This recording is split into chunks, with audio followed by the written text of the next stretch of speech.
burn too much of this coal, and the economics was not attractive. The third thing he observed is that even then, that we really didn't seem to have much oil or gas, and that we would continue to depend a lot on imported hydrocarbons. And finally, he said that while our uranium resources are not large, but we have a large amount of thorium, and that our plan should be to find a way to use this thorium as a source of fuel. So he then outlined already what the so-called three-stage program. I'll come to that a little later. In 1963, India and the US signed an agreement on the Tarapur Atomic Power Station. And I must say here that Dr. Bhabha's role was not only that of a scientist, but he was also a brilliant negotiator. Some of those provisions, both the agreement that he signed with Canada and with the United States at that time, because we also had an agreement on the Rajasthan Atomic Power Station using heavy water as a moderating material and natural uranium.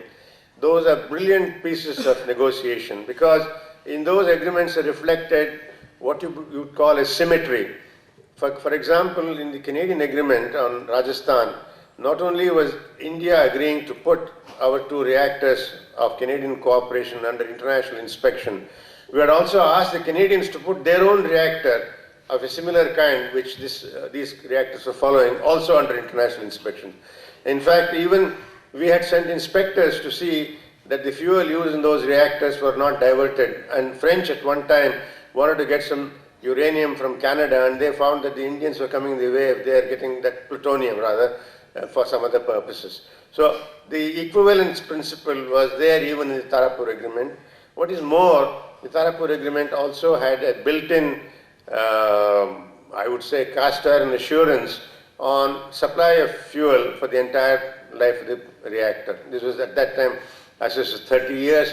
So the agreement signed in 1963 foresaw that the US was obliged to supply enriched uranium fuel for Tarapur reactors until 1993.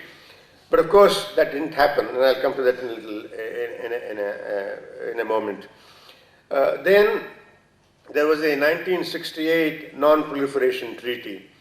The US, along with UK and the Soviet Union, prepared this treaty, which effectively said that the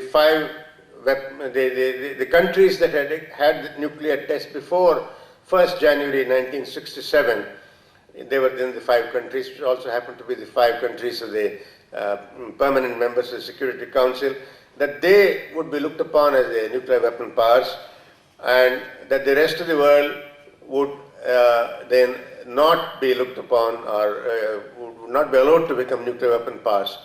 It was a bargain which initially at least had some degree of equity, because the agreement said, or the treaty said, that the nuclear weapon powers also would over a period of time denuclearize, and that the other countries would not acquire nuclear weapons. But that didn't really happen at all. The reality was that from 1960s or 70s, the US and the Soviet Union went in a huge arms race, building thousands of nuclear weapons, and even now both of them have got more than 10,000 nuclear weapons each. So this is what's called the vertical proliferation. That is, weaponry with some of these states increasing in enormous scale. Of course, what the treaty did was it came in the way, or at least succeeded in preventing other countries from acquiring nuclear weapons. Now, in 1967-68 period, before this treaty was finalized, Vikram Sarabhai, who had succeeded Bhabha, who died in the air accident in 1966, and L.K. Jha, who was then the secretary to Indira Gandhi, who was prime minister, they were sent on a mission to the leading world capitals, Washington, London, Moscow, and other such places, to find out what India's attitude should be on this treaty. Of course, they raised the question of security. What would happen to India in case a nuclear or a non-nuclear weapon state were to threaten its security? And they, of course, found that there was no answer to this question. And then on their coming back and on all the discussions that took place internally, India took the position that it would not join the treaty. That was a decision taken in 1968, and we continue to hold that position. As of now, only India, Pakistan, and Israel are outside the Non-Proliferation Treaty.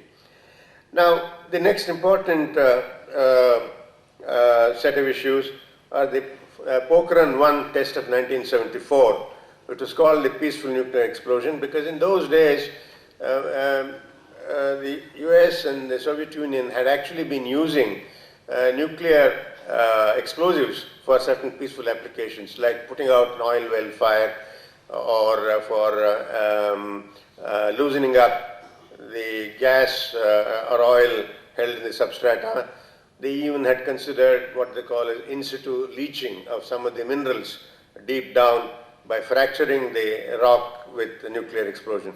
So, since they were doing such work, it offered India an opportunity to go some way in that direction without actually calling it as a weapons test. That was in 1974. Of course, soon thereafter there was the embargoes by the US and Canada on nuclear exports to India. And our own projects, which had depended on equipments and materials imported from overseas, suffered great delays. Then the US stopped supply of fuel to Tarapur. Of course, it later allowed France to take its place as a substitute supplier, which they did until 1993. And then the Soviet Union and China, and now again Russia are supplying fuel for Tarapur. However, India moved ahead with its own nuclear energy program, in the process building up an entire nuclear industry. I think this is a very important thing. This is a tribute to not only the scientists and engineers and technologists of the Department of Atomic Energy, but to the people who ran our industry for the enthusiasm with which they took on very complicated jobs for the first time. Of course, there was a learning period, there was a delay and all that, but nevertheless, they succeeded in building components for many of our nuclear power units. So we completed the Madras 1 and 2 reactors at Kalpakkam, the FBTR, the small fast reactor that is, and later on we launched work on the reactors at Narora, Kakrapara and elsewhere. And all the fuel cycle facilities that is required, namely for mining uranium, for beneficiation of uranium. So we've got very low grade ores, only some 0.0304% uranium. So you can imagine you've got to have a large amount of rock broken up, dissolved and all that to get this small percentage of uranium out of it. And then the so-called plants for separating the uranium from other materials which are not good for the reactor, and then making nuclear fuel, making zirconium components. You know, we extract zirconium from the beach sands. There's a substance called rutile, which is part of monazite, which is in the beach sands of Kerala and Tamil Nadu. So all these facilities, including production of heavy water, they all had their own technological problems, delays, cost overruns, all these things. Nevertheless, we succeeded in developing all these fuel cycle facilities. Now, what is the scenario in 1990s? Now, due to the acute financial crisis of the 1990s, I'm referring to the period when India had to send away its gold to London. Money and allocations to the atomic energy programs also were reduced. Of course, incidentally, at that time, even our conventional power programs suffered a great deal. Therefore, what happened is that the Tarapur 3 and 4 units, which are our largest reactors now in operation, 540 megawatts, that had to be deferred. Some of the uranium mine work which we had started had to be stopped, and Kudankulam project was delayed. I must mention here that it was my initiative when I took over as chairman of the Atomic Energy Commission to push through this agreement with the Soviet Union, because until that time we had been saying that, look, we will only do all our reactors on our own and we don't need anybody's help. But I took a different view because I had the background of being an engineer and interacting with all the power systems of the country, and we were stuck on all fronts in terms of expanding power capacity. And then although initially it appeared difficult to have an agreement with anybody that would allow import of reactors without India compromising on its nuclear independence, namely on weapon development, tests, or its three-stage program, eventually it turned out that we could get into such an agreement with the Soviet Union. Of course, the credit for that goes to Rajiv Gandhi, who was our Prime Minister then, and to Gorbachev, and they had a very good equation. So that agreement was signed in 1988, but that again was effectively put back for almost 10 years because of the fact that on the Indian side there was some hesitance to commit monies, and the Soviet Union broke up and the Russian nuclear industry was in great disarray.